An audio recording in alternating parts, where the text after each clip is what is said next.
আজ আমরা আপনাদের নিয়ে যাচ্ছি ইসলামের এক মহান স্থানে, মাউন্ট আরাফাতের পাশে অবস্থিত পবিত্র আরাফাতের ময়দানে।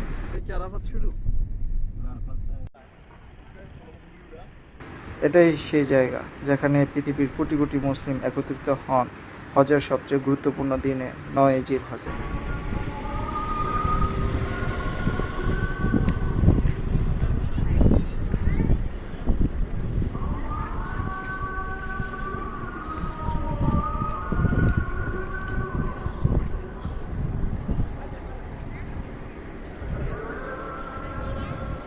যেদিক থেকে আশেপাশে ডানে বামে পিছনে সব আরাফাতের মধ্যে পুরোটা যতটুকু দৃশ্যমান দু চোখে যতটুকু দেখা যায় পুরোটা।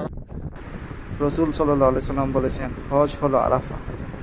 এই ময়দান শুধু একটি স্থান নয়, এটি ক্ষমা, দোয়া এবং আল্লাহর রহমতের প্রতীক। বিশ্বাস করা হয় এখানেই হযরত আদম আলাইহিসসালাম ও হাওয়া আলাইহিসসালাম দীর্ঘ বিচ্ছেদের পর পুনরায় মিলিত হয়েছিলেন। আর এই আরাফাতের ময়দানে রসুল সাল্লাল্লাহু আলাইহি সাল্লাম তার ঐতিহাসিক বিদায় হজের ভাষণ প্রদান করেন, যেখানে তিনি মানবতা, সাম্য এবং ন্যায়ের শিক্ষা দিয়েছিলেন।